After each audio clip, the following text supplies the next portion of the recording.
Happy holidays, everyone. I'm Cassie MacDuff, columnist for the Press Enterprise. At this time of year, I like to look back and see who deserves accolades and who deserves some chastising for their behavior over the years. I like to call it my roses and raspberries.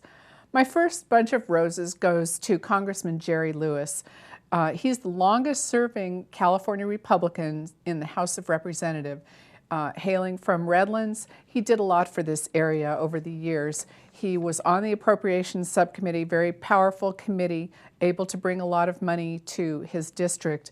California is what's known as a donor state. It's a state where the taxpayers pay a lot more money into the federal government than they get back in benefits. And Lewis was able to, at least for his own district, bring that back into balance. He particularly got money for cancer research at Loma Linda University. He got money to address the bark beetle problem in the San Bernardino Mountains so that there wasn't as much danger of forest fire. He was also an early advocate of the Predator drone program, which, as we know, is so much used in the Middle East conflict right now. I also want to give a bunch of roses to the City of Los Angeles City Council, as well as the brand new Joint Powers Authority called the Ontario International Airport Authority. They are moving forward with an effort to put Ontario Airport back under local control. As you may know, as a traveler, Ontario Airport is getting more and more difficult to find flights in and out of because airlines have been cutting back and passengers don't have as many choices.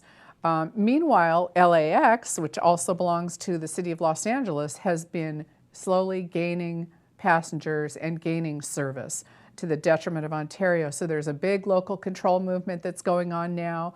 The LA City Council has come around and said, let's talk about this, see what can be done, so kudos to them.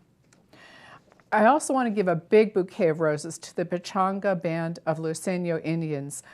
The tribe, which runs a casino in the Temecula area, put its money to use and bought a large tract of land from a company that wanted to develop an open pit quarry, the Liberty Quarry, very controversial project. For years, this project has been debated. The people of the Temecula, Murrieta area have been against it. The Riverside County Board of Supervisors looked like they were going to approve it. They approved the environmental report and were on the way to fast-tracking the project when the tribe bought the property and put the issue to rest. Big relief for the people of Temecula. So those are my three bunches of roses for the year.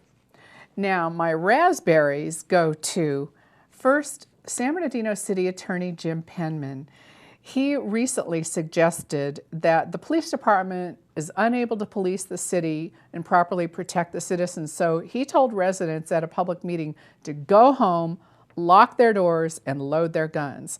Now, I think this is the wrong message for two reasons. One, the police department says even though they've had to cut back because of the city's bankruptcy, they still have enough officers to police the city.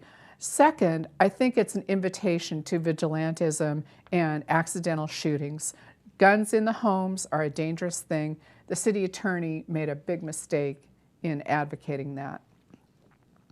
Another raspberry goes to Assemblyman Tim Donnelly. He's the Tea Party Republican from the mountains who, first thing last year on his way back up to the state capitol, forgot that he had a loaded handgun in his briefcase that he was trying to get through security at the airport.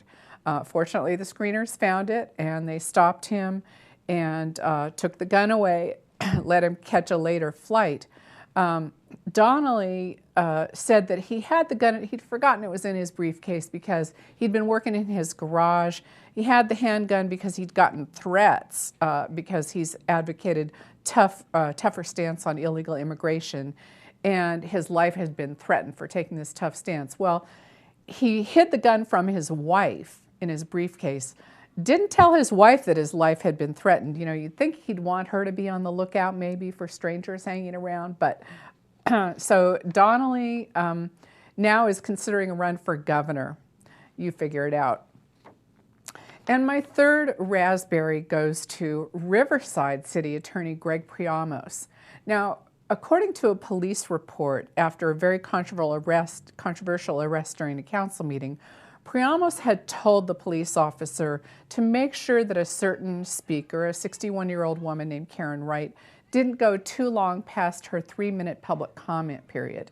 Well, Wright ended up on the floor in handcuffs, and the officer wrote in his report that he'd gotten this urging from the city attorney. Now, the city attorney is claiming attorney-client privilege. He says he can't talk about what he told the police officer, but he says it's not entirely accurate, I think was his terminology. He won't say what was accurate, what was inaccurate. Whatever he said, you know, it's not his place to tell the city police officer who to arrest and who not to arrest.